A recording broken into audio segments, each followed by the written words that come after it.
What's your favorite scary movie?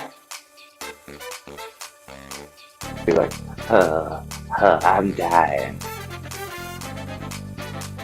If some guy came up to me and said, "Hey, big eyes," I'm like, "It's over and done. We're married now." Someone in the movie, so I'm like, kiss. But oh God, what a sea of humanity.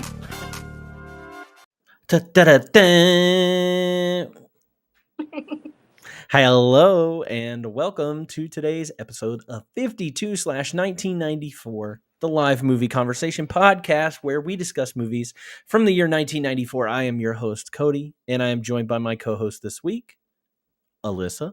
Peace signs for everybody. What up? If this is your first time joining us, welcome in. We are so happy for you to join us today. If you like what you see, go ahead and give us a follow over here on Twitch. Or, wherever you're watching from. Just follow along for new episodes and whatnot. But let me give you a little bit of a heads up about what we're doing here. So the name comes from 52 weeks in a year. The year is 1994. We're watching 52 movies from the year 1994. Important movies released this year. And we're doing it by their monthly categories. And then I have a guest host on and talk to them about the specific movie and then see what else they're watching and see if there's anything they want to recommend to us, viewers and podcast hosts, I guess, about what they have been watching. So first and foremost, we're talking about 4 Weddings and a Funeral this month because this is the start of, what is it? Oscar month. That's what it is. March. It is the start of March. But this is also Oscars month. The Oscars are next weekend. And in honor of the Oscars happening, we're doing the 5 Best Picture nominees from 1994. And we're kicking it off with 4 Weddings and a Funeral. So, Alyssa, have you ever, 1, heard of this movie, 2, seen this movie, and 3, what was your initial impression? Heard of it, never seen it, as with many movies in my life. And my first impression, I'm glad I sat on it. I'm glad that I won't lie, when I initially watched the movie, I was not in a good mood. So I feel like I was critiquing the movie way more than I normally would have. And then I sat on it for a day and I got in a better mood and I was like, okay, I can think about this thoughtfully. And I actually really liked it. I really liked it. I thought it was unique for a rom-com in the 90s, because I feel like a lot of 90s and 2000s rom-coms, as much as I love them, are very formulaic, and I did not anticipate the ending of this movie. So I thought it was really good. Nice. And do you think that this is a movie that is suitable to be made, could be remade today? Oh, absolutely. I think you can remake this quite a few times. I was in my research, there's a TV show. Mm-hmm. That came out, 2019? Yeah, something around the start of the pandemic, I think, or around that time. I think a Hulu show original. I think it holds up. I think you can make a few little tweaks here and there, but yeah. No, I think it holds 30 years later. Yeah, I think so as well. So let's go ahead and talk about this movie, introduce this movie, and then we'll get into our notes and all that good stuff. So the movie is called 4 Weddings and a Funeral. It came out March 9th, 1994. It was directed by Mike Newell, who is a pretty well-known director. He directed movies like Donnie Brasco, Pushing 10, and the worst Harry Potter movie, in my opinion, Harry Potter and the Goblet of Fire. It was written by another famous director, Richard Curtis, who is known for Notting Hill, Bridget Jones's Diary, Love Actually, About Time. He also, I believe, wrote Yesterday, that movie about the Beatles disappearing from the earth. So I think I like Richard Curtis a little bit more than Mike Newell because there's some bangers in there. In that list there. So we've got a good cast here. Let me go through this real quick. Hugh Grant as Charles. This is kind of, we've seen Hugh Grant pop up in some movies from time to time. but he hadn't really caught on yet, especially with like American audiences. So this movie is kind of like Hugh Grant's awakening in America, an introduction to him in America. So Andy McDowell as Carrie, James Fleet as Tom, Simon Callow as Gareth, John Hannah as Matthew, Kristen Scott Thomas as Fiona, David Bauer as David, Charlotte Coleman as Scarlett. We've got Rowan Atkinson in here doing a bit of a cameo as Father Gerald. Some other people I want to recognize because I'll probably talk about them later. David Haig as Bernard. Sophie Thompson as Lydia, and Anna Chancellor as Duckface / Henrietta. And That's what she's listed as, is Duckface. Let me give a synopsis here. Pulled this right from Google, so we'll see what this says. Lovable Englishman Charles and his group of friends seem to be unlucky in love. When Charles meets a beautiful American named Carrie at a wedding, he thinks his luck may have changed, but after one magical night, Carrie returns to the States, ending what might have been. As Charles and Carrie's paths continue to cross over a handful of nuptials and one funeral, he comes to believe that they are meant to be together, even if their timing always seems to be off. This movie cost $4.4 million to make, and wow, did it pull in quite a box office. $245.7 million is what it made, which, you know, we see a lot of like millions now that movies make. From 4 million to 245 is insane. pretty good return. Pretty good ROI. Pretty good. Yeah, definitely a good ROI. Rotten Tomatoes has this at a 92%. IMDb has it at a 7.1 out of 10. Letterboxd sitting at a 3.4. Couple reviews here. This film forms a community that eventually envelops us. By the end of the movie, you find yourself reacting to the weddings and the funeral almost as you do at real events involving people you didn't know very well, but liked and wanted to know better. Roger Ebert gave it 3.5 out of 4 stars. And here's kind of a bad review. A grocery store would sell this on its generic shelf. The brittle upper class British cleverness is strictly standard issue. Jonathan Rosenbaum of the Chicago Reader. Wow, that is harsh. Yeah. That's pretty harsh. That is pretty harsh. I thought it was good, but like, yeah, I was like, I don't think it was Walmart level. Yeah, I don't know if it was too generic or anything. Well, that's what, like, I said it up top. I was pretty surprised by the ending, and I thought it was unique, and I'm kind of surprised. We got a couple things here, legacy-wise for this movie. It was nominated for Best Picture, as I already said, but it was also nominated for Best Original Screenplay at the Oscars. It didn't take away any of the wins there. It did do well at the BAFTAs, which is pretty much the equivalent to the British Oscars. It won the BAFTA for Best Actor for Hugh Grant, Best Supporting Actress for, I believe, Kristen Scott Thomas as Fiona. And it did win Best Director and Film at the BAFTAs as well. We already talked about it. Had a Hulu miniseries kind of revamp. And then one thing that Richard Curtis likes to do, he did on Red Nose Day. You ever heard of Red Nose Day? Yeah. They did one Red Nose Day in a wedding. It kind of like brought the cast back together a couple years ago and did like a continuation thing of it. Oh, that's cute. Yeah. So, anything you want to add on the summary of 4 Weddings and a Funeral? No, I think that nailed it. Yeah, I think so too. I think I nailed it. We can go home now. That's it. That's it. All right. Now we're going to get into the movie conversation where we break it down a little bit. So let's talk about some of the best scenes in the movie. I'm sure that I don't know how you broke it down. I just went ahead and just wrote down all 4 Weddings and a Funeral. So that's all I did. I cheated a little bit. I did do that initially, and then I was like, that's the entire movie. Yeah. It also kind of skips a couple, I feel, key parts. So yeah. All right. Well, let's start with what you got. the first scene I have is after the first wedding reception. So, like, the beginning of the movie, we're introducing everybody. We're getting to learn the cast of characters. Hugh Grant's character gets to meet Carrie, and they cross paths, meet each other at the wedding, at the reception, and they end up back at the same pub or hotel at the end of the night. And that interaction together is kind of the first standout to me, because that's our first taste of their romance. Yeah.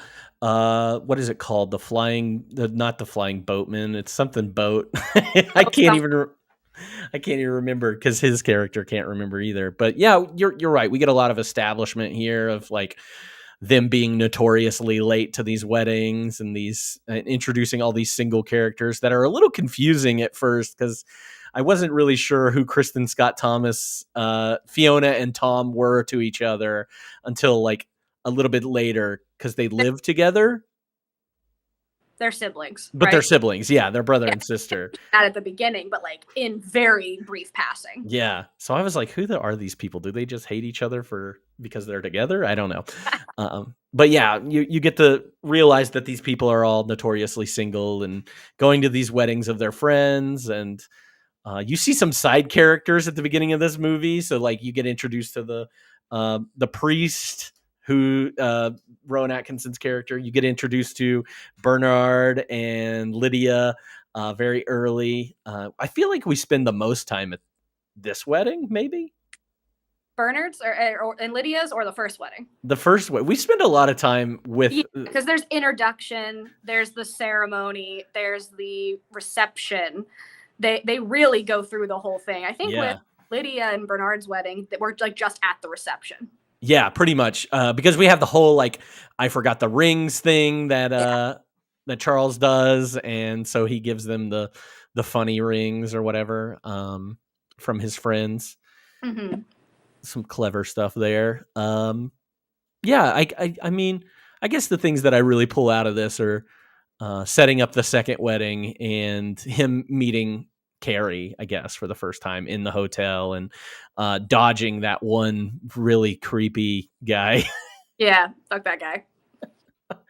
He just wants to get to know Carrie. He likes her smell. Long legs. Don't roll your eyes.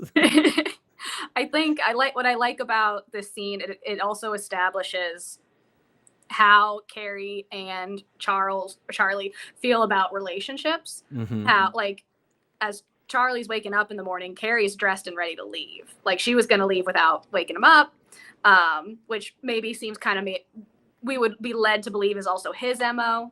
Mm-hmm. They were joking about, getting engaged or being married and how that's not going to happen. And even he said that in his speech. I do love the best man speech. He gives his best man speech, and he goes, I think this is crazy that y'all would do it. Couldn't be me, but good for you.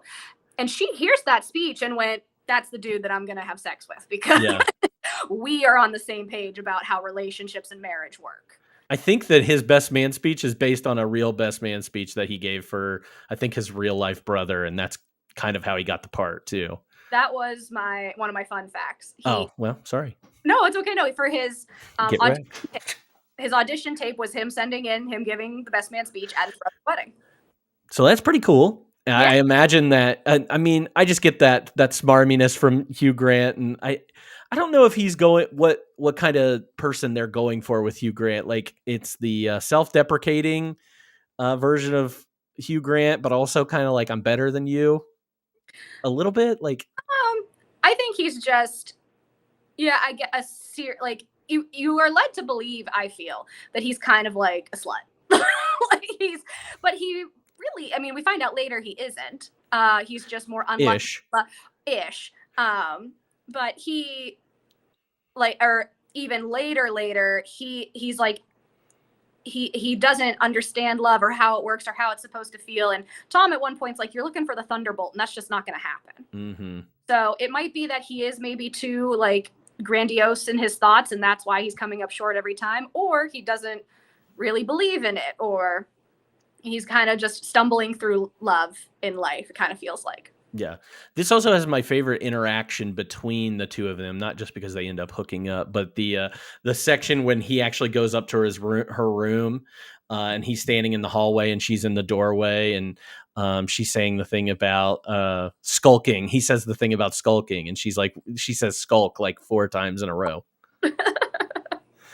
So I really like that interaction. Very, What was that? very flirty. Yeah, very flirty. They don't spend a ton of time together, but it is that like thunderbolt that he sees her across the room. Like, who is that lady in the black hat? And this is the first time that she's wearing white to a wedding, Mm-hmm. which you pointed out when we were watching it. That's her. I tried to find it. I didn't find anything on it. So I was like, I was probably stretching, but I was like, I dig her color transformation throughout the, Mm-hmm. yeah, don't think it's relevant, but to me it was. I think that's a cool thing to pick up on, the colors that she's wearing throughout the movie, and even going up to her wedding and everything. So yeah. Trying to think, anything else that we learned from this wedding? Well, we're giving us a layup for wedding number 2. Right. Bernard, they hook up at this wedding as well. Which is awesome. I love her. She's like, "Come on, Bernard. Like, we're not gonna hook up." Like, and then by the end of it, they're just making out with each other and all over each other, which does lead into wedding 2 quite nicely, mm-hmm. Because that gives us their wedding, which happens like 3 months after, I think is what it says. They met at this wedding, and 3 months later are having their own. Well, not met. I'm assuming they were friends ahead of time because she knew him. Yeah, like, they had an established friendship prior. But they hooked up at this first wedding, and 3 months later are having their own wedding. So that is dating, engagement, booking a venue. Like, doing a wedding in '94 in England sounds a lot easier than doing it now in the United States.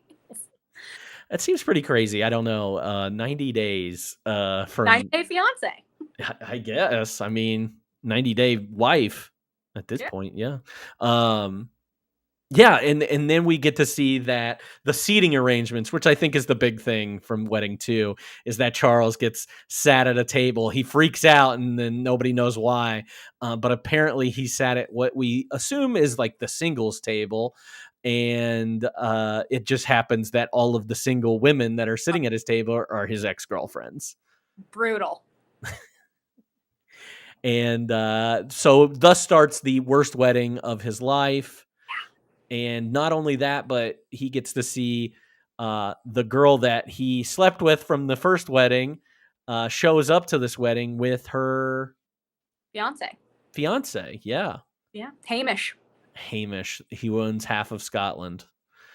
So we see that. We get to see, this is like Hugh Grant in full panic mode. Yeah, bad time. Yeah, just a bad time. I think his brother asks him if there's been a worse time or something. It might have been here where he says, "You remember that time that you chopped my leg with the boat propeller?" He's like, "It's worse than that," kind of thing. So we get that, and then we also get an introduction to Henrietta here, or Duckface. Very emotional. He's like, so long as I don't run into Henrietta, it'll be fine. And then you hear, "Hi, Charlie." And then she just starts bursting into tears immediately. It's great. I was like, damn, Hugh Grant must be like quite the schmoozer, quite the boyfriend, quite the lover. If you cause a woman to just burst into tears at the sight of him. Get on that level. Got to get on that Hugh Grant level. Joseph, I'm looking at you. Get on that level. And then we also get where Hugh Grant is basically hiding from the wedding, and he makes his way into a room, and Bernard and Lydia take a break from the reception to get things started. And it's pretty awesome. Good for them.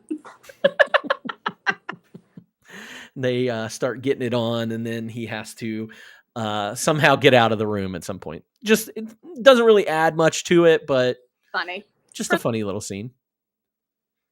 And then we get another interaction between her and him. So I don't know if that was on your list or not. No, but yeah, he and Carrie see each other again, and they end up sleeping together again because Hamish goes home or something. I guess he's like 600 years old. Yeah, so they end up hooking up again, much to I don't think Hugh Grant. I mean, Hugh Grant wanted for that to happen, but he was also kind of like, this sucks because I want this person, I want this girl, and it's not going to happen. She's engaged. Yeah, and now she lives here. She lived in the United States first, and that was the problem. And now she lives here, and she's with this other dude. Yes, and that leads me to the actual second scene to point out, which was Charles and Carrie spending the day together. Oh yeah.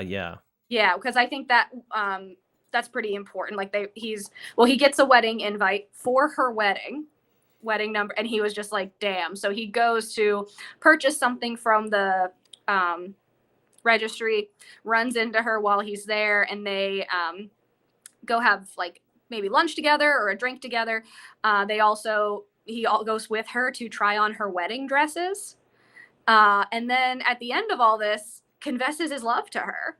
He straight up says, in a gazillion words, stuttering the whole way through, he's like, I think I'm in love with you. And she went, thanks for saying that. And then they part ways. And it's just like, you just spent this whole day together, getting to know each other, laughing together, flirting. You tried on your wedding dresses for him in this very like, rom-com montage dress. Mm-hmm. And he's like, I love you. And she was like, cool. I was like, oh God. I especially like in that scene too, when he goes to meet his brother, because he had forgotten all about his brother and him going to watch a movie together, I think. Mm-hmm. And he has to interpret what his brother's saying, and his brother's just being like, she's got great boobs and all this other stuff. And he can't really. I really like that. Yeah. Very hilly. Yeah. That's what he says. So, no, I like that little interaction too, with him and his brother, his deaf brother. Mm-hmm. So, yeah. Somebody said they hated it. You hated that scene in particular, like the trying on the dresses. Probably how uncomfortable it was that Hugh Grant was confessing his love. Yeah. That was my assumption. And she was just kind of like, yeah, the wedding dresses. Okay. Yeah. Yeah, I don't know. Like their interaction, there are some times when I don't love their interactions together, and it's kind of my one big problem with the movie. And I don't know if it's writing or acting or what it is, but yeah, I mean, I guess I could see it. I don't mind the wedding dresses scene. I think there's some pretty funny lines in there about with each dress that she gets, and just more flirting between the two. But again, like watching a person try on wedding dresses for the wedding that you're not in. Yeah. Don't love that. I have like mixed feelings about their relationship as a general statement. Same. Because of course, if somebody actually, grew a pair and did something, then that we wouldn't have a plot for a movie. That's right. That was what I felt like during, and I we watched Past Lives a week or two ago, and I kind of had the same thing. I was like, somebody say something. Somebody do something. The person you want is right in front of you, and you have one life to live. And then Hugh Grant he does say something, and I'm like, good for you. You actually do it. But like, Carrie's like kind of dangling herself in front of him in a little bit, like, hey, come watch me try on wedding dresses, even though we've slept together and we clearly have this chemistry going on. It's like, we are not friends. We are not friends. I don't think it was intentional this way, but it seems like a validation thing. Like that's why she keeps him around, is like she wants that validation from, a peer, somebody that is, somebody like around her age and everything, to know that, hey, I still got it. I know that's not the intention with it, but it feels like it sometimes. And I'm just, I don't love it. I don't love their relationship. Character development that we do not get insight to. Yeah. Yeah. And then we get, what's your next scene? I bypassed the third wedding completely. Ooh. And I did Gareth's funeral. Yeah, I mean, I kept the wedding in there because of what it does. One, it's the wedding of Carrie to Hamish, and at that wedding, you do have Gareth, who we've been introduced to as not not the partner of Matthew. Nobody outright says that they're together. We assume that. I think I assume that very early from the beginning of the movie, that they're together. Yeah, they're together. Yeah, definitely. But I was reading some stuff and they were like, no, like saying something like nobody knew that they were like married until they were the married couple until after the funeral. But whatever. Well, I mean, I think it's pretty obvious. Yeah, legally they couldn't be married. They were right. partners. Right. And Gareth, who has been, boisterous at every wedding that we've been to and just a really fun person to be around and everything, like wearing those flamboyant vests that everybody talks about. And he's just a wonderful character, always has something to say. Unfortunately, has a heart attack and dies at the third wedding. Yeah. And I would say, like halfway through this movie, I'm realizing the cadence of the movie. There's going to be 4 weddings and a funeral. And I go, somebody is going to have to die at some point. I don't know who, I don't know how, but somebody's going to have to die. And when Gareth passes out from the heart attack, I said out loud, "Are you fucking with me?" I loved him so much. He was the comic relief, so funny. I love him and Matthew as a couple. Mm-hmm. Like, fantastic. Just a fantastic character. Very fun to have. And when he died, I was like, what? Like, of all the characters, that's the one you're gonna pick? It made quite the impact. It was on purpose, because I don't think you could kill off any of the other characters and have it have so much impact. But wow, I was like, again, did not see that one coming. But I'm also an idiot. You're not at all. I think another thing in this scene that particularly broke my heart when I was watching, and I'd seen this movie before, and so I knew it was coming. But like the fact that Matthew is still so engaged in the wedding speeches that are happening and has no idea that the man that he loves is dying or has died in another room until you see like Hugh Grant coming over after and getting him, and then you go straight into the funeral after that. It's just heartbreaking that he wasn't even there. Yeah. Just like probably like 30 feet away, but wasn't there and had no idea. When they introduced Matthew at the wedding or at the funeral, they're like Gareth's closest friend. Yeah. You couldn't say partner, husband. Like, it's just like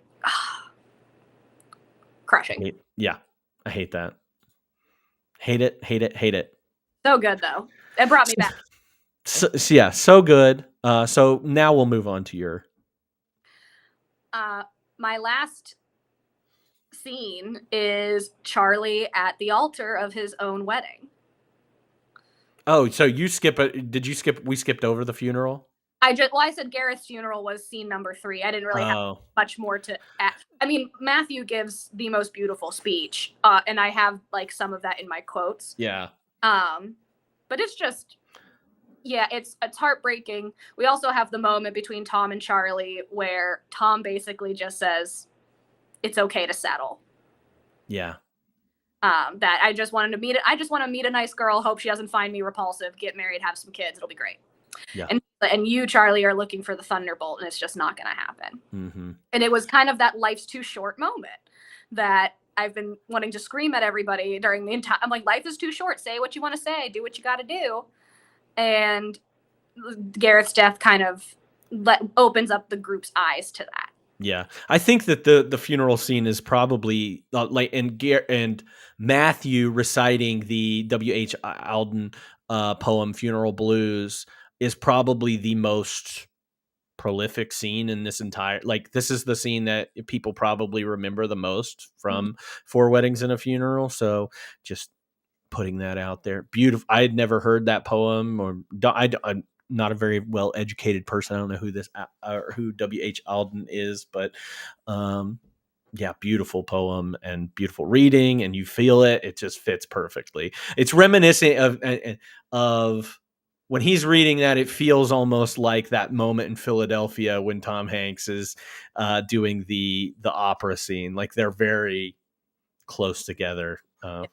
Which Again, I don't know why for these notes. I just like did like a gazillion things of research, and I came across an article about the gay best friend in rom-coms, and which is a trope that you see a lot. And it didn't really occur to me that this fell into that trope because maybe the main character is a male, Mhm. as opposed to like a straight cis white woman having a gay best friend man. It's Charlie's best friend, Matthew. And it kind of establishes that when he's the best man at his own wedding. But it is the gay and it does fall into that, but it also falls into the kill your gays or bury your gays is what the trope is called. Oh, Where it's just kill off the gay character. Like we see it in Philadelphia. We see it in basically any movie from 1993 and 1994 that talks about AIDS. Like, and I'm like, yes, we finally have a movie in 94 that doesn't talk about gay people having AIDS and they still kill the gay character. yeah. I didn't even think about that. The kill your gays. Yeah, bury your gays is Bury your gays. Sorry. No, I don't want to kill anybody gays. No. when I read it, I was like, that is a trope. That's never occurred to me of it being a trope, but of the movies we've been watching, that comes up pretty frequently. And especially for the 90s, which obviously there was, the AIDS epidemic happening. Like this was I was like, really, you still have to kill the gay character? And it just, I don't know if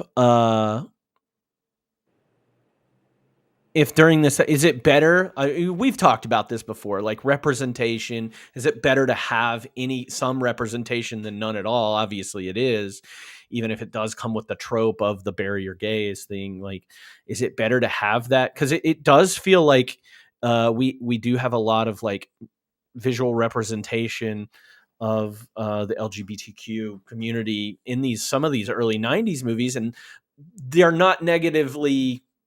I know some of it comes with the AIDS epidemic and everything, but they're not necessarily negatively portrayed.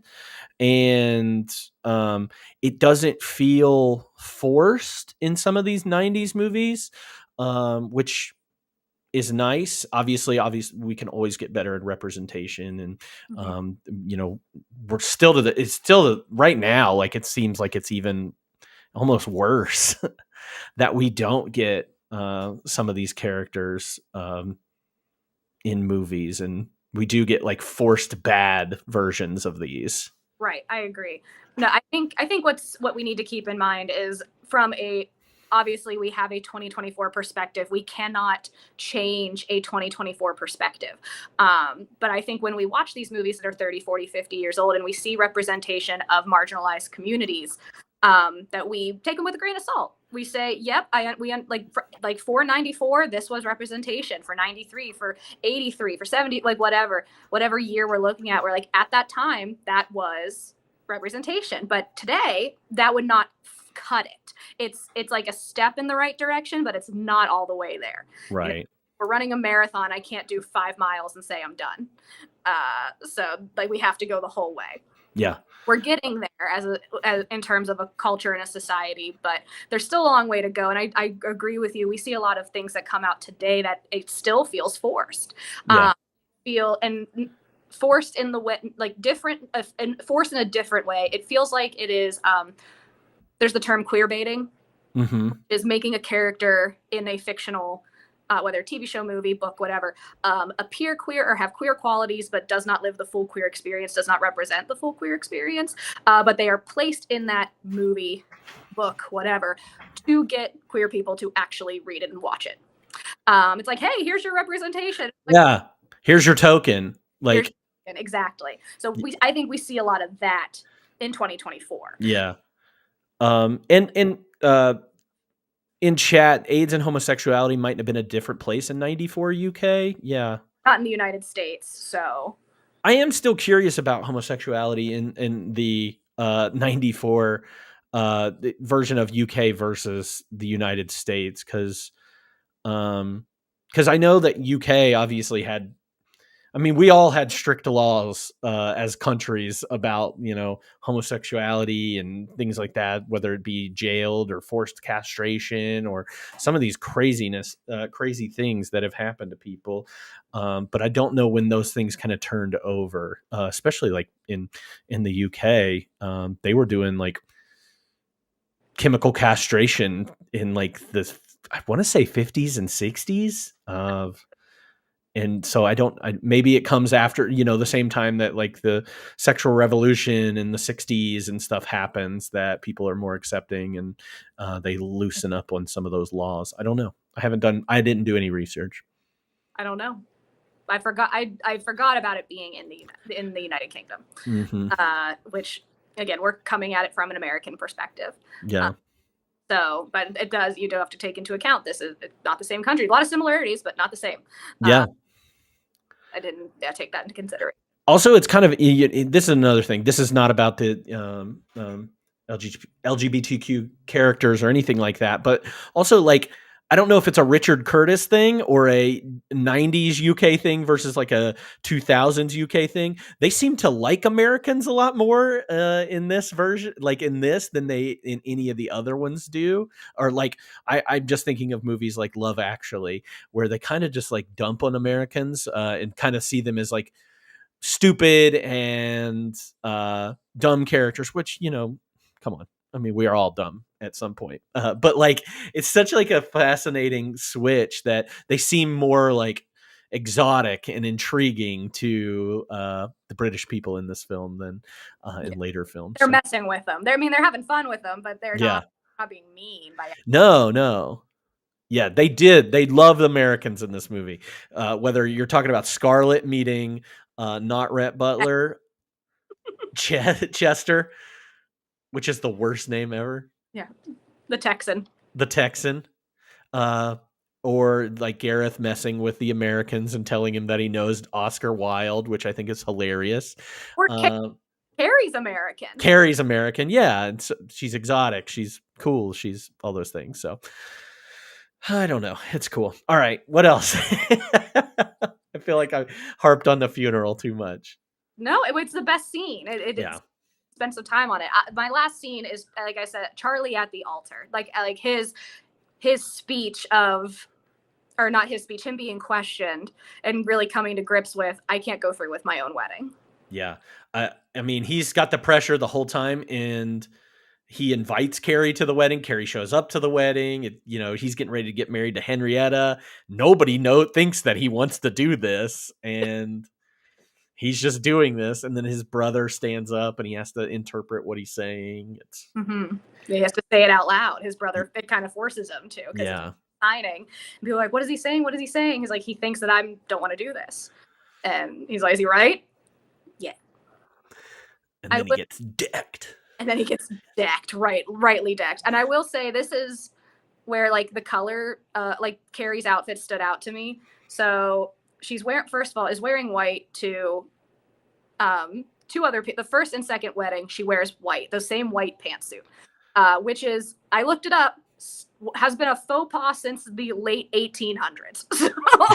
I just want to stop and let everybody know that while watching this movie, Alyssa says, this bitch wearing white to these weddings. I wasn't a Carrie fan, I'm not gonna lie. Yeah. But yeah, wears white to the first two weddings. Then, of course, the third wedding being her own. In the fourth wedding, Charlie's wedding, the final wedding, she is wearing gray. And like she has like on this gray coat, and it's like very muted. She has her hair pulled back. It is a shift from being, and even in the beginning, they're like, oh, she's American. She works for Vogue. She's a slut. Like her wearing white to another person's wedding, to other people's wedding, is audacious. So we are getting that character development through her clothing. But when she shows up to Charlie's wedding, she is wearing gray, which I think if there was actually thought put into this, one kind of represents her mood. She's sad, she's sorrowful, she's now a divorcee.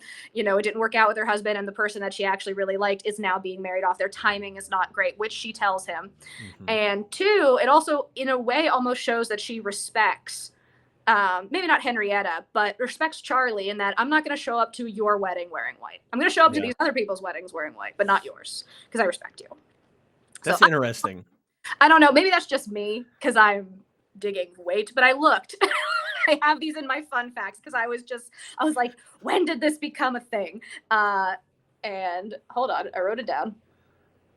Queen Victoria in 1840 started the trend to wear white at weddings, and since then it has become faux pas to wear white at another person's wedding. So it's like the most British thing that you could do is exactly not wear. Yeah. And she is American, and maybe that's part of it. But I mean, being audacious, because like that was a trend in the United States as well. And I was also looking at like Princess Di, like famously has like this crazy hold on the wedding industry even today. But that was even the 1980s. So I'm like, no, we're past this. Like everyone knows this. Don't wear fucking white to a wedding. You're an asshole. Yeah. No, I like that. No, I love that actually. And I love the fact that you picked up on that. Like that is something that I would never have been like, whatever. And she's just supposed to look hot, you know, like that's her thing. She's supposed to look alluring at those weddings to the outsiders. I don't think this was on purpose. I don't. There might be an element to it, but I don't think it was on purpose. Oh yeah, what did she wear to the funeral? I think she also had gray. Black? It wasn't black. She just refuses to wear black. Yeah, I do agree. Somebody in the chat said Carrie was boring, and then that they also wish she wore that pantsuit to the funeral too. Would have been very funny for her to do it, and She is wearing white the entire movie until the very end when she's in this ugly gray coat. Yeah, and then her in white. The only other thing I'll pull from that wedding, besides the scene where we see them, you know, him deciding and then Henrietta punching him, rightfully so, is the rain trope. And I don't know if this is the movie. I don't think this is the movie that started. I think it was like in The Way We Were, and all these other movies, like the person in the rain and telling the other person that they're in love with them in the rain. And even then, like I feel like she's still like not confident to be like, yeah, let's do this thing. He walks away.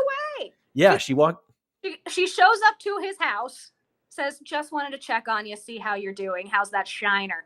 And he was like, I'm doing okay. And she's like, well, later. And he's like, and he runs after. And I don't know if, again, you brought up like her need for validation. Maybe she wanted to be chased.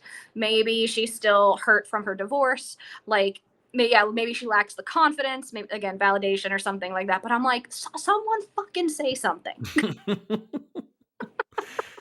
And yeah, chases her down, and then we have that whole end scene with them, you know, I guess declaring their love finally for one another, and that it's finally working out. And yes, they're divorced in a year. They're not married. No, I know, that's right. They break up in a year, is what I'm saying. They had a baby. That's lies. I don't believe it. I don't believe it. I was like, oh, very Kardashian of them, or like very European to have a child and be together forever and never get married, which is trending more Western now. Yeah. But and we can talk about it when we get to the quotes. But I had a lot of thoughts about that ending. Okay, let's go ahead. Let's move forward. Who was your favorite character, or do you think there was a scene stealer?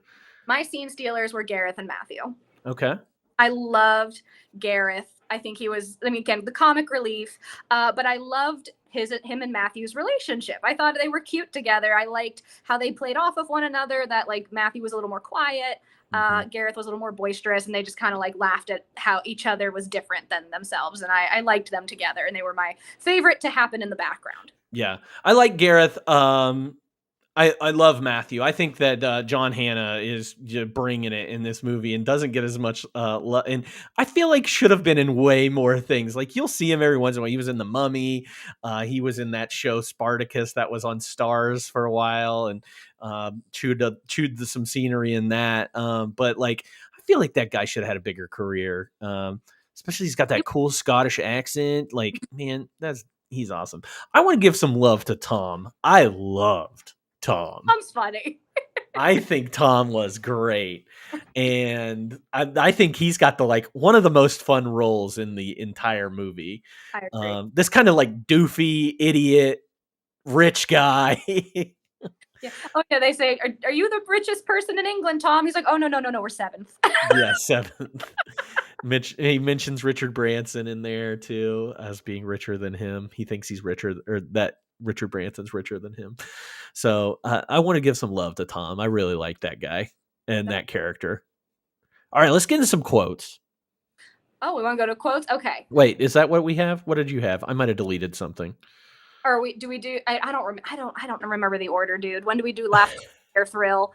Oh yeah, I might have deleted it. Who knows? On accident on mine. Let me tell you. I don't. No, okay, quotes. We're doing quotes. Let's Okay. move with it. So, I pulled out a lot of fun ones. I have quite a few quotes, to be honest.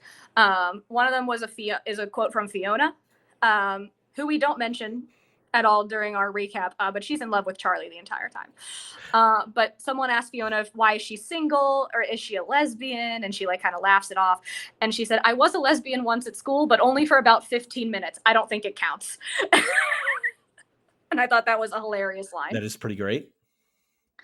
Charles does say "fuck a doodle do." I love that. Fuck a doodle do is very funny. He's like, "Fuck a doodle do." Like, okay. That was fun.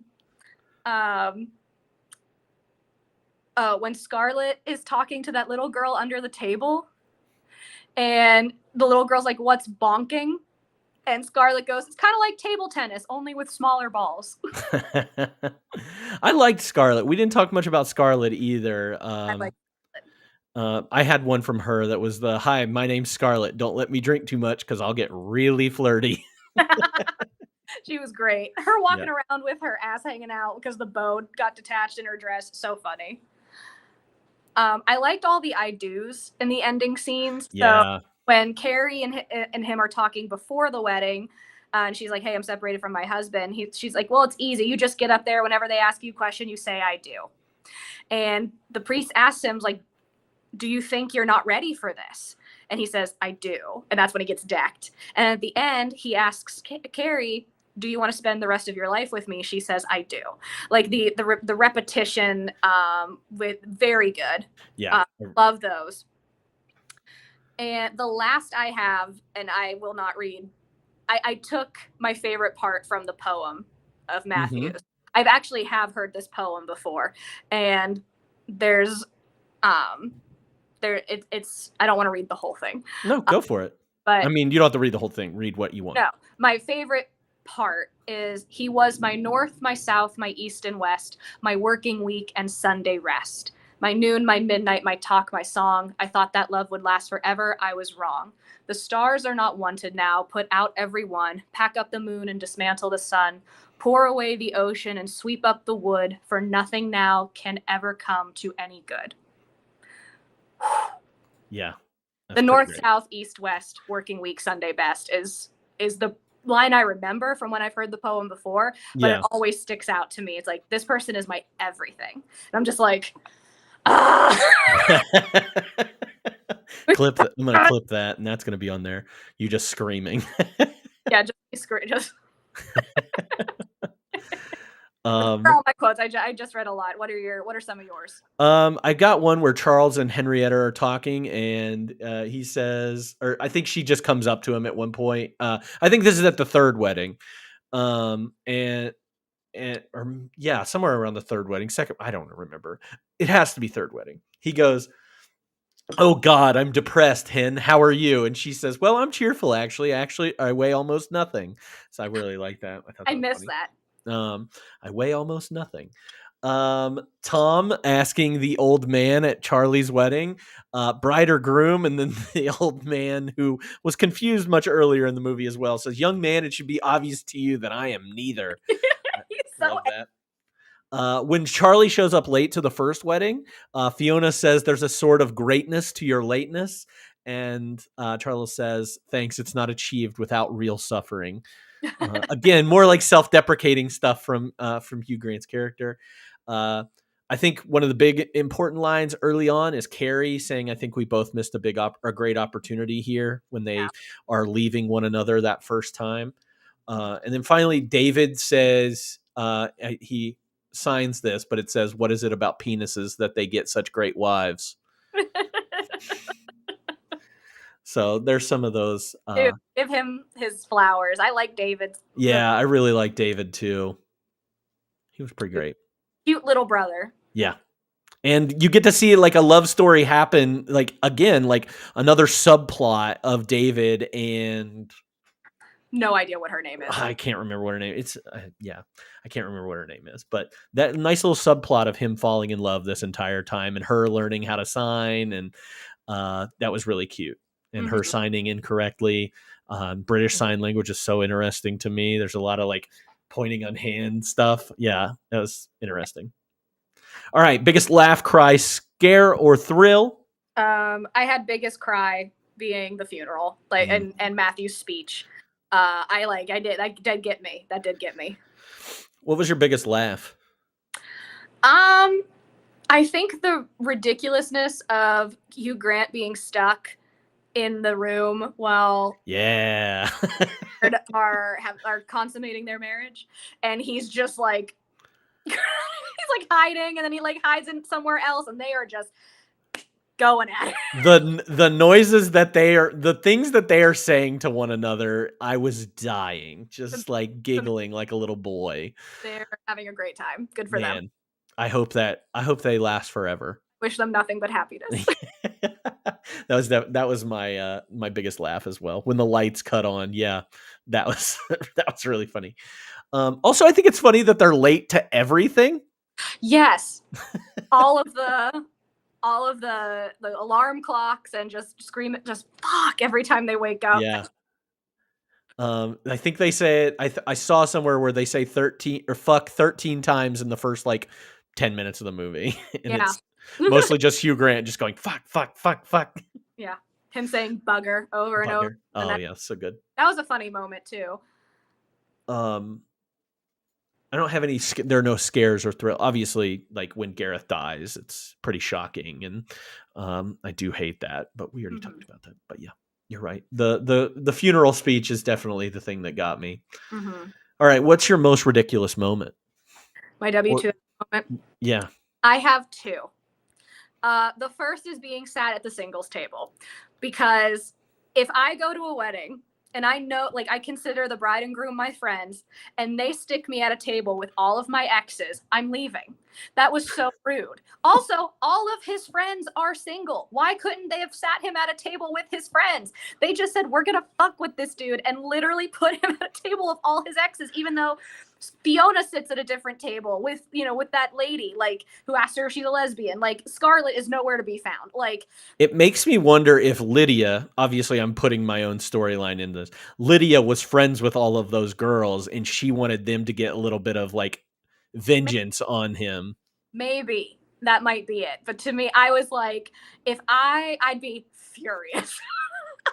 Because like, how is that ever going to happen? Like, you're going to be sat with someone, and nope, he knows all of them. Yeah, they all have nicknames. Yeah, Vomiting Veronica. Oof. Miss Piggy, Mrs. and Miss Piggy. Duckface. These are, oh yeah, Miss and Miss. I forgot the mom and daughter combo. Yikes. We've lost a lot of weight since then. It was wild. Yeah.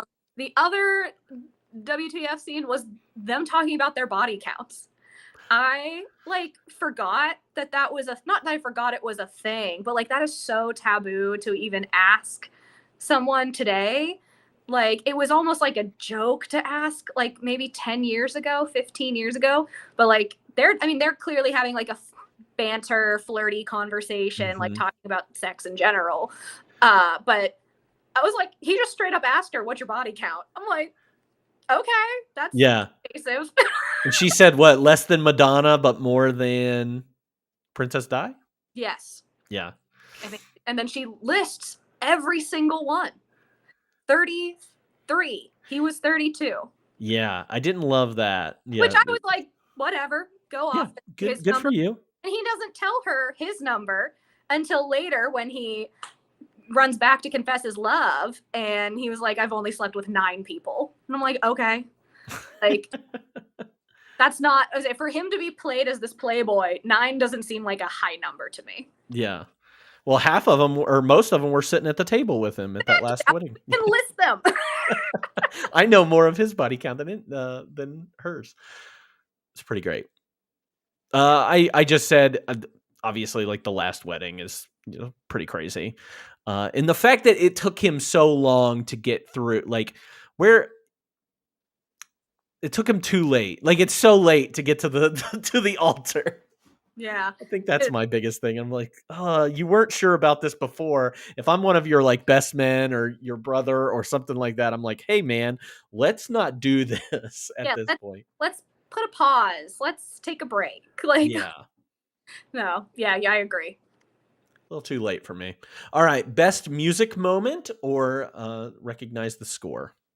I would go into the chapel. They played that a handful of times throughout the movie. The last version I'd never heard before, and I liked that when they were like rolling to the credits. Mm-hmm. But go into the chapel is a banger. It's a classic. Go into the chapel and we're gonna give me justice for Duckface. I liked her. She had a lot of feelings. Henrietta did, but she seemed to get hers in the end. But that's the thing. She got over it. I was like actually very surprised he picked Henrietta because we didn't know who it was because it covered up the invite, and it's like he clearly did a number on her. At the second wedding, she is sobbing to him at the sight of him. Third wedding, she's like, I got a boyfriend. I've lost a lot of weight. I'm feeling great. Fuck you. And then also I thought this was interesting. Like, we said that the time between wedding number 1 and wedding number 2 was only 3 months, and that was very fast.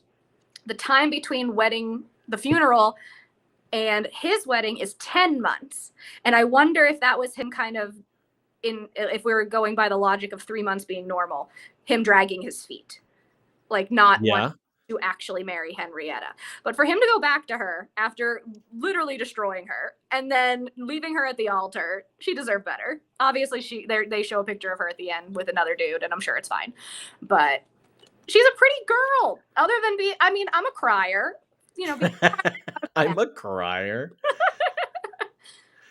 My best music moment is the song Love Is All Around, which I was singing the whole time whenever it was on, mostly because it comes from Love Actually. Well, it's not originally from Love Actually, obviously, but it's a song that is featured prominently in Love Actually and changed into a Christmas song. So anytime that song was played in this movie, I was like, yeah, I was singing along to it. Also, I really loved Stand By Your Man, and them singing it at the end of that first wedding. I really like that one too. So, all right. Smash or pass time. Oh boy. You ready for this? I am. Okay, good. Charles. Smash. Carrie. Pass. Pass. Interesting. I'm not into her. I mean, I get it. I love Andie MacDowell, especially Andie MacDowell in Groundhog Day. Andie MacDowell, love her. She can do no wrong. I like her hair better in Groundhog Day too. I hated her hair in this movie. Yeah, I wasn't into her. I think she just annoyed me a little too much. Yeah. Tom? I'm going to pass on Tom. Okay. Is it because he's dating his second cousin once removed? Oh, that should have been my what the fuck moment. I forgot about it. No, he's just not my type. Yeah. Gareth? Smash.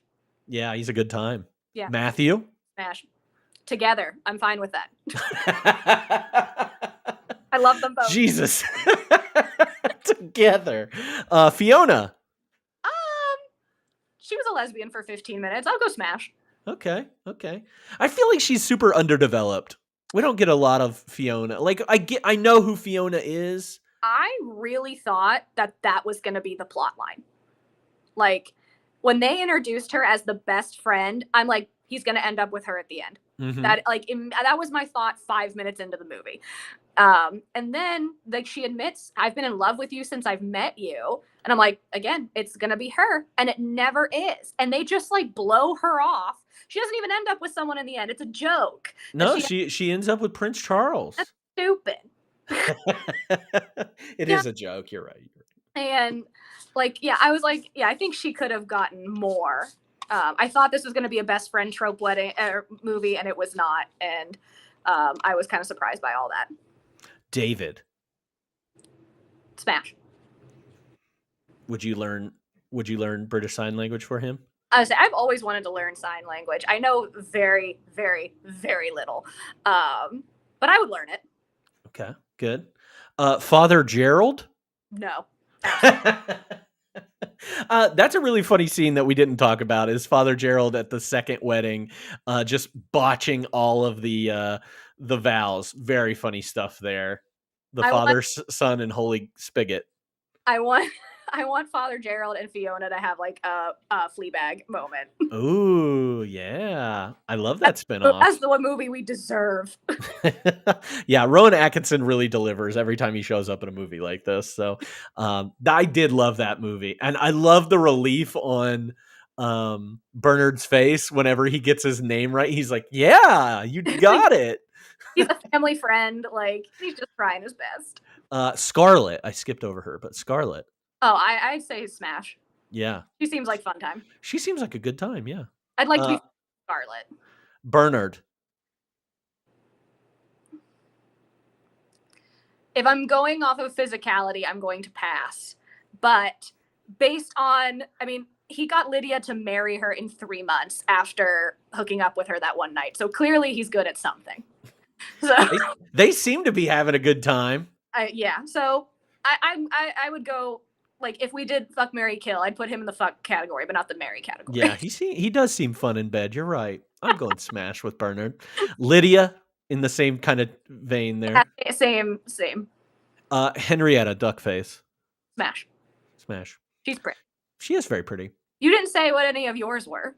Oh, all of yours are the same answers. Although I think I'm going Smash on Carrie again, just because. Mm-hmm. But I do think that I would smash Tom, mostly just for pity. What is this, a Fall Out Boy song?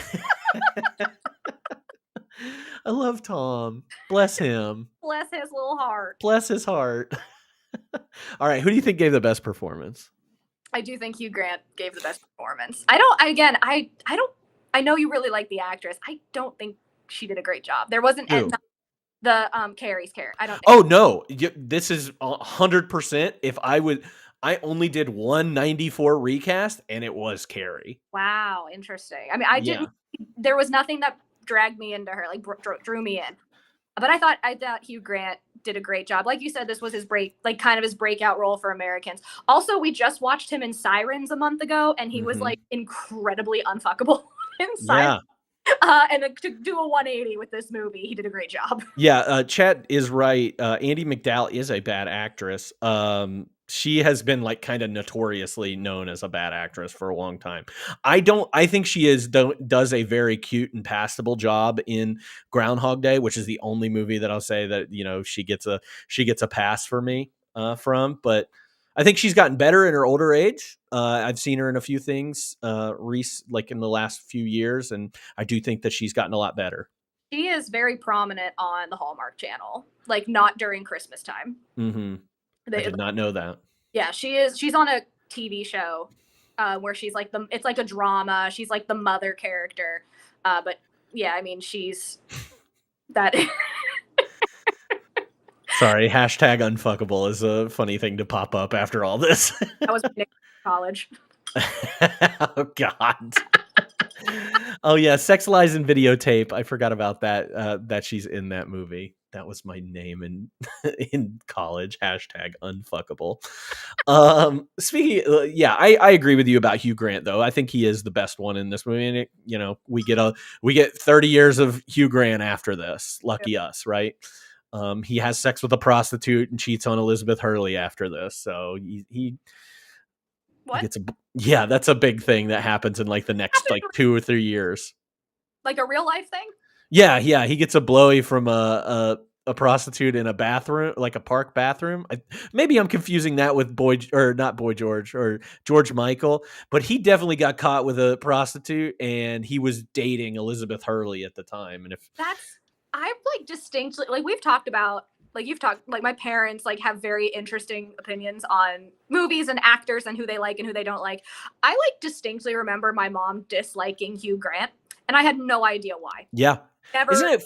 Let's talk about that real quick. Our parents not liking people because of some sexual thing that happened, because my mom to this day hates, and I mean, rightfully so, probably, for Bill Clinton. because of everything. Pee Wee Herman, another person that like got in trouble for some sexual thing and then was chastised for the rest of his life. Like people just were like, I hate that guy.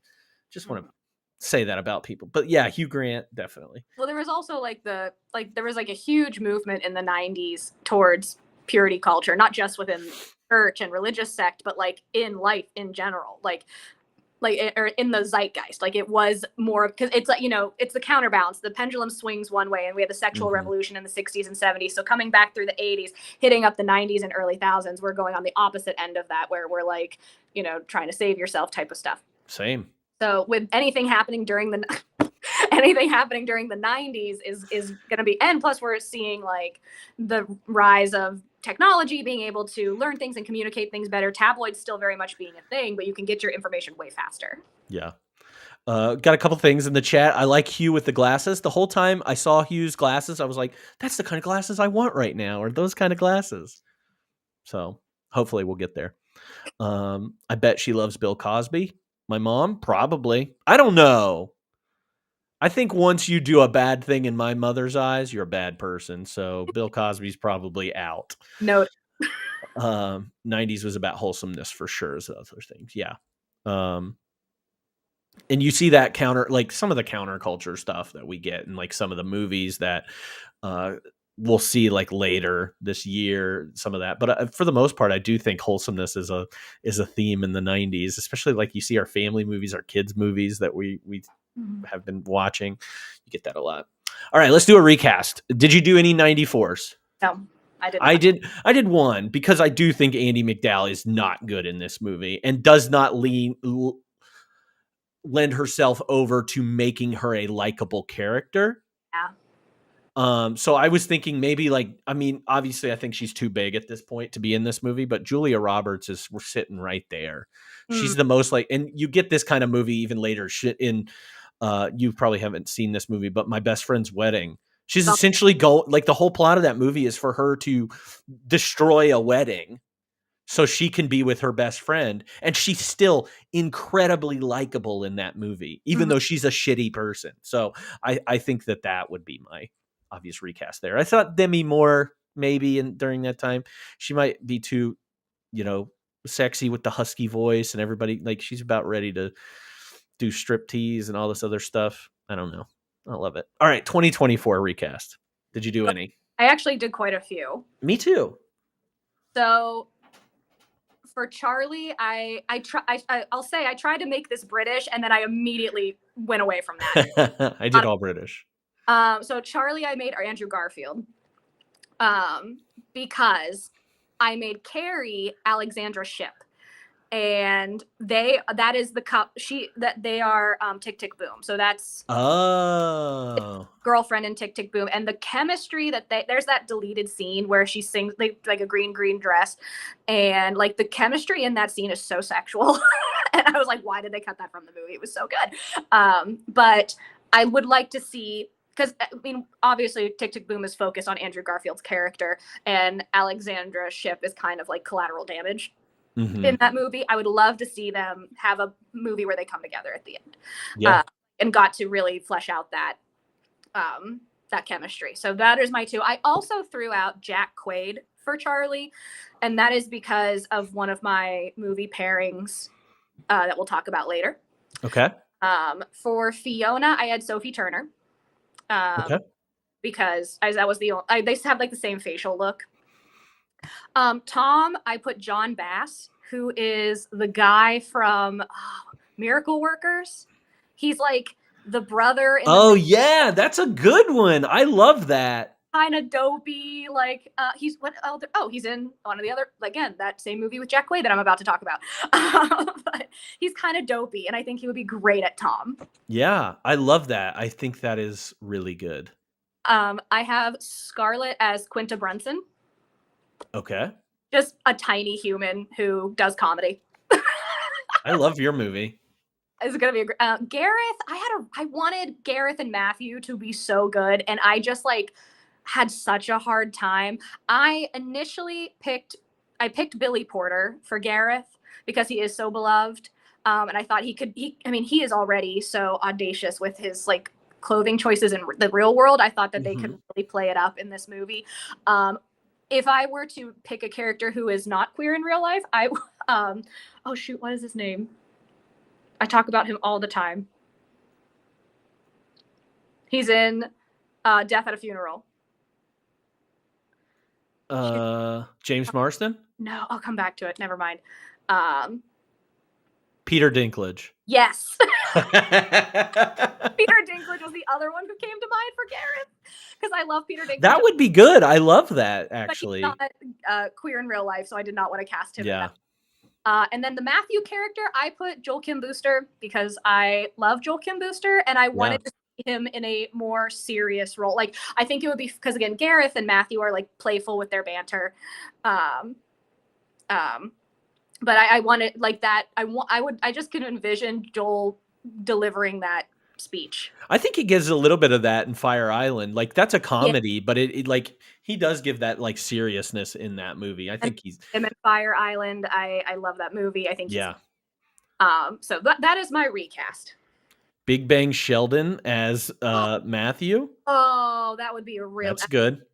I really liked my Matthew, so I'm going to go through mine. I went with the guy that I probably put in way too many things, but I do think is the equivalent of Hugh Grant right now, which is Nicholas Hoult. I think he is Hugh Grant, like as Charles.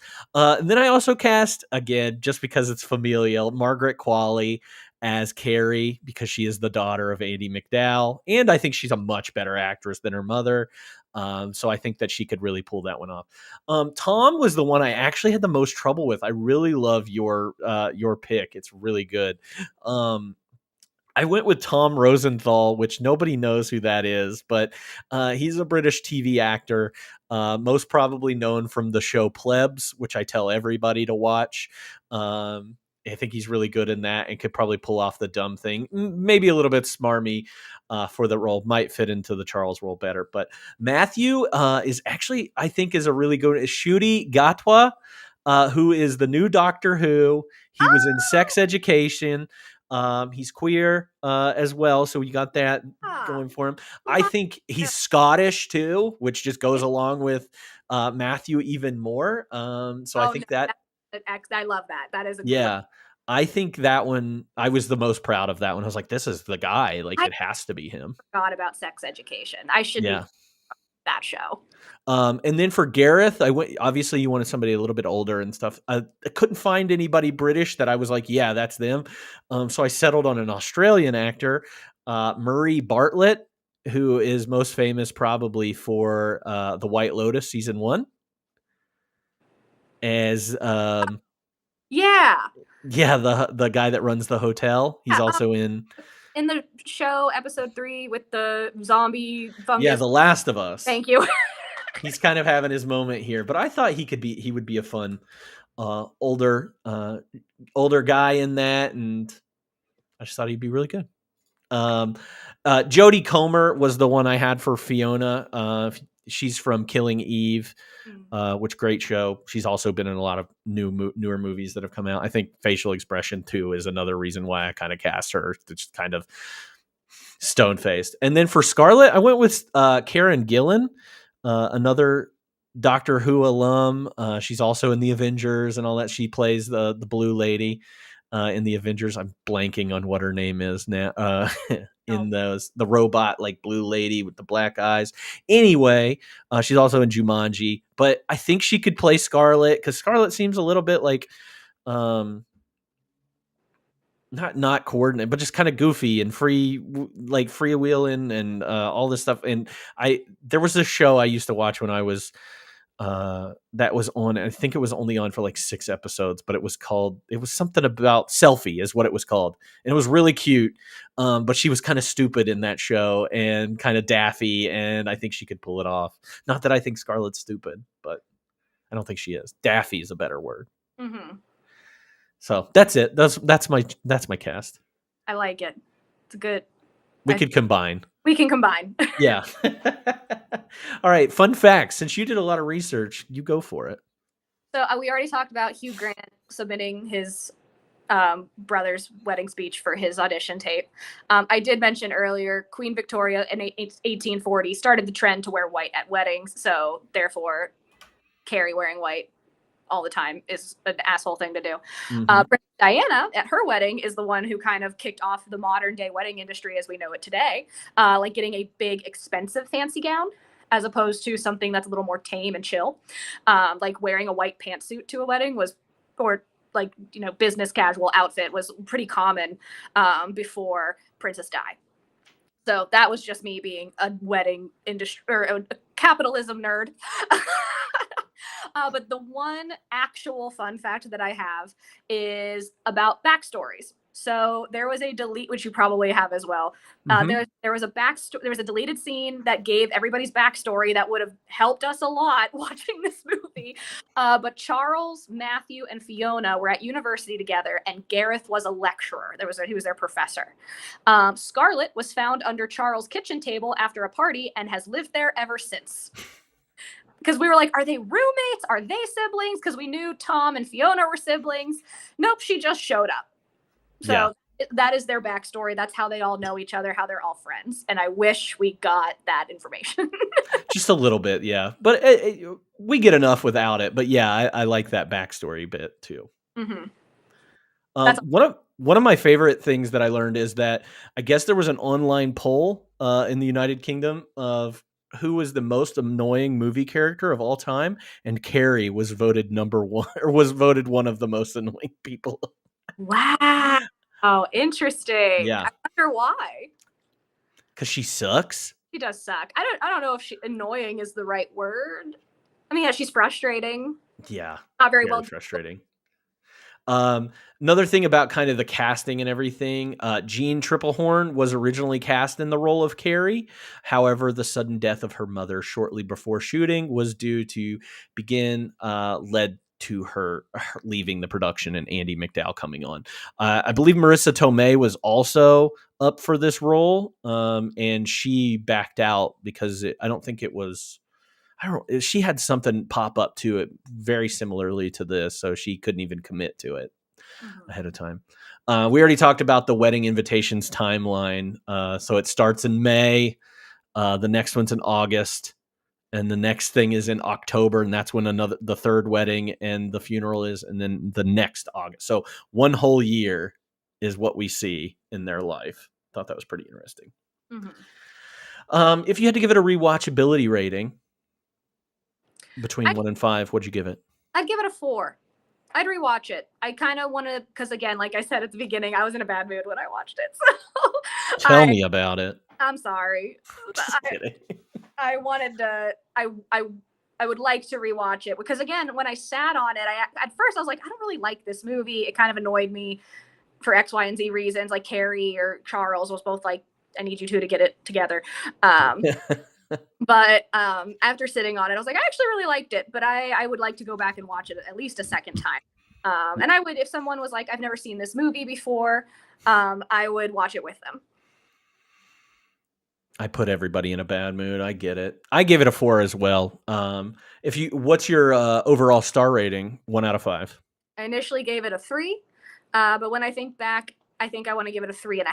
Like I think back to other movies that I've rated 3s, and I'm like, I like this one a little bit better than them. So yeah, I think if I could hover between like a 3 and a 3.5, I would. There's nothing like particularly mind blown. Not that I have to have my mind blown every time. I do think there's a little bit of originality in this, the way that it's set up.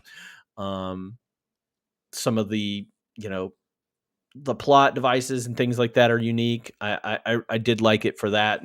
Some of the writing, but yeah. I'll say too, like I was kind of talking or alluding to this earlier, but it like annoyed me like in the moment watching it that they did like they're like, would you like to spend the rest of your life with me and never get married? And they're both like, yes. And I was like, fuck these two. Like, this is so annoying. Yeah. But then I like after sitting and thinking about it, I was like, that's actually a unique ending to a rom-com where two people like it's not focused on the marriage, it's focused Mhm. on the relationship. And if they were to change the ending, if it was that they did end up getting married, that would be so against both of who their characters have been developed to at this point that it wouldn't make sense. It does make sense that they pledged their love to each other and never get married, as Yeah. opposed to them getting married together. I think in my head, I want not every, I love the movie The Breakup with Jennifer Aniston and Vince Vince Vaughn. Vaughn. Yeah. And I know that the ending that we got as a consumer was not what the original ending was, but I wish I kind of ended that way, that they like saw each other in passing, they're not together, they're with other, and they're like, good to see you, we're on good terms. That was what I was kind of wanting. But for them to not get married, I think was also a good ending. Yeah. I like the ending, but I think she is so miscast in this that it doesn't deliver quite what I want. And it feels like it's like rushed in the ending. And to me, I agree with you. I think it is right for both their characters to not get married. And that is a very unique way to end it. But there's something about that ending that just threw me off. I was like, this could have been so much better. And I think it is Andie MacDowell. I think she just took me out of it. Like, not that I wasn't rooting for them. Obviously, you're supposed to, but like, there's just something about that ending I cannot get past. That's like the biggest thing that I would say is wrong with this movie. I like this movie. I enjoy this movie, but yeah, that ending just didn't do it for me. Mm-hmm. So that's what I say when I say you ain't all that. Happily ever after obviously means everyone gets married. Hashtag 52 loves Andie MacDowell. Get out of here. All right. Do you have anything else? If you had to say something bad about this movie, what would you say? That I was annoyed for the majority of the movie. Not because I was not in a good mood, but because I was like, I was like, do something, say something, do that. Like, you are clearly like obviously that we wouldn't get plot, we wouldn't get a movie if somebody spoke up about their true feelings. But like when Andie, like when he like confesses his love to her in that like they had slept together twice, they clearly have a thing, they've been flirty, they have this connection. He's like, I think I'm in love with you. Mm-hmm. And she doesn't take him, and even if she was like taken aback in the moment, she didn't like go home, think about it, go, you know what, maybe I shouldn't get married because I am having some strange feelings towards this other person who is not my fiance, and maybe reconsider. Even if she didn't get just going through with the wedding as a general statement on Carrie's part is pretty wild to me. So yeah, the entire time I'm like, someone say something. And that's the negative I have about this movie. Yeah. But overall, again, unique, different. I enjoyed it. Yeah. Like a fine wine and dish, if you could pair this movie with another movie for a double feature, what would you choose? I have several. I have 4, actually. I wrote down 3. The first one is the biggest one, and it's the movie Plus One, which is a movie that you recommended to me that stars Jack Quaid. And it is basically these 2 friends who like know each other, they're like platonic friends, man and a woman, who have to go to like 8 weddings over the course of a year. And every scene is basically broken down by each wedding. And they decide to go as each other's plus ones to the wedding just because they don't want to go stag or alone. And they end up falling in love with one another. I really think Jack Quaid's character in Plus One is based on Charlie because they are the same, like unlucky in love. Even at one point, I can't remember what the actress's name is. Maya Erskine? Okay, so at one point, Maya says to him, she's like, essentially, that you're looking for the thunderbolt and it's not going to happen. Like, you know, because she's like, you and I are together. You and I are having a great time. She's like, I love you, but I'm not what you expected. I'm not this hot blonde or whatever. Or I was a friend first, or you think I'm a lush or whatever. You didn't get I didn't come into your life the way you expected me to come into your life. And that's what's stopping you from falling in love with me. And fuck you for that. And then they end up together in the end. But I thought that was a great movie. And these 2 movies, I literally looked up, is Plus One based on 4 Weddings and a Funeral? Because it reminded me so much of one another. It's a great movie. I love that movie. It was very good. Great modern day rom-com. The other one I had was 27 Dresses. Shout out to James Marsden. Solely for the wedding dress scene where she's coming out and trying on all the different wedding dresses. There is a scene in 27 Dresses where the main character is trying on all her old bridesmaids dresses for James Marsden. So it's like very rom-com montage with the dresses. So that reminded me of that. Also, I think Hugh Grant at one point when he's talking to Tom says, "We've been to so many weddings. How have none of them been ours?" And that's kind of the vibe of 27 Dresses. I also, and please, is the movie called Death at a Funeral or is it Murder? Yeah.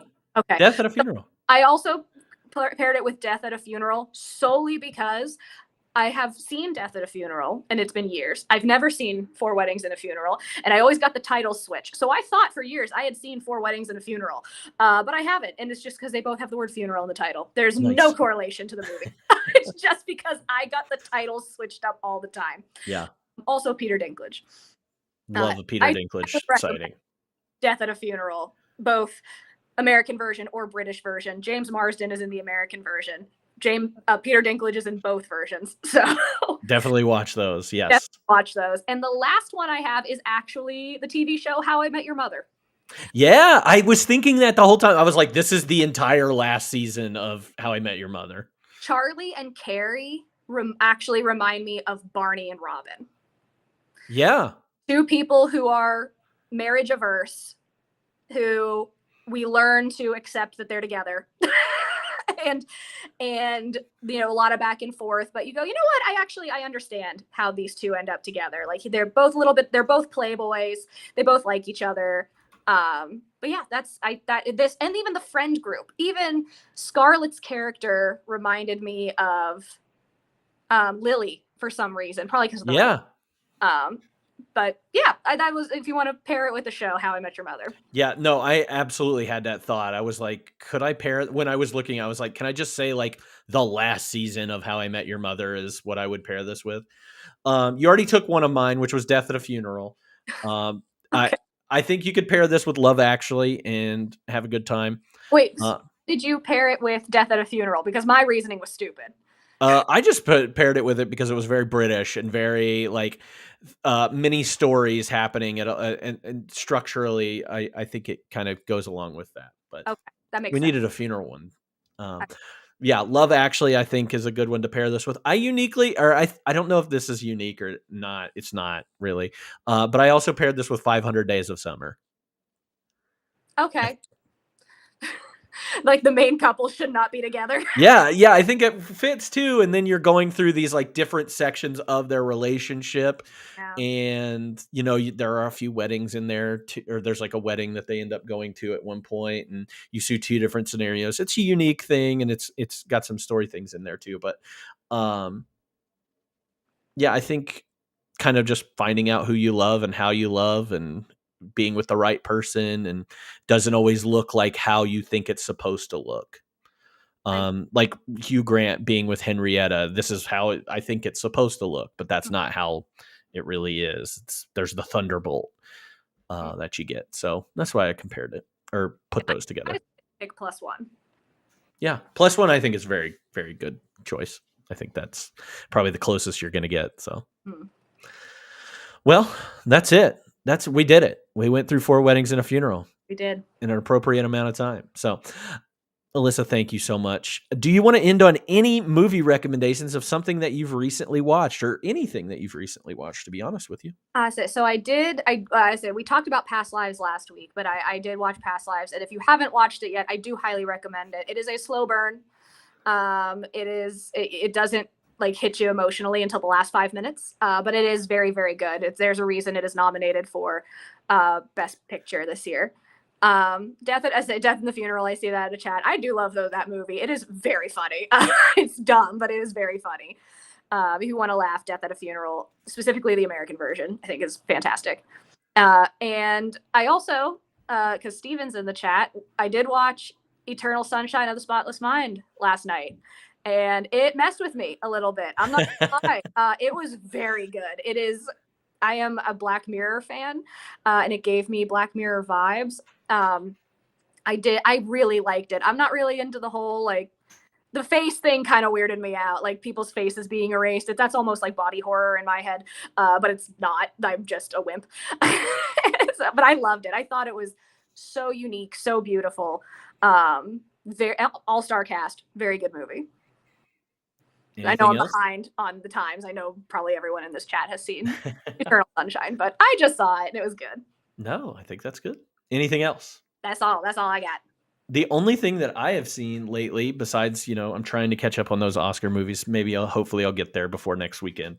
I'm Not There is the only movie that I would say that I watched recently that I really love. It's a Todd Haynes movie, if that means anything to anybody, but it is like a 6 different actors play a version of Bob Dylan in various points of Bob Dylan's life and career. And I just really love that movie. I think it tells, it could be viewed as a Bob Dylan fan. It could be viewed as not a Bob Dylan fan. And I think that there are some like unique filmmaking styles within each of those stories that I really enjoy. So I watched that recently. I love that movie. It's also one of the last times you get to see Heath Ledger, or we saw Heath Ledger on screen. Also a star-studded cast as well. So I recommend that. But other than that, next week is going to be a continuation of Oscars month, and we will be talking about the movie Forrest Gump. And it is currently streaming on Amazon Prime, Paramount Plus, and we'll be doing that stream next Sunday at 5 as well. We're going to try and get that in there before the Oscars start. So we might change some things around, maybe time-wise, but 5 p.m. still sounds like a good time. Also, don't forget, we've got a new special episode at the end of the month where we're going to talk about kids who hate their parents, those movies. And we're watching movies like North, starring Elijah Wood, speaking of people in Eternal Sunshine. Fuck Elijah Wood in Eternal Sunshine. Fuck Elijah Wood in Eternal Sunshine. You're right. Trading Mom, Getting Even with Dad, and the movie Camp Nowhere, which is probably going to be the most fun out of all those. But if you can't, those are streaming in various places. Some of them might not even be streaming available, but if you remember them and you're interested in talking, join our Discord, and we might have you on there. So other than that, that's been it for 52/1994. We'll see you next week with Forrest Gump. Bye.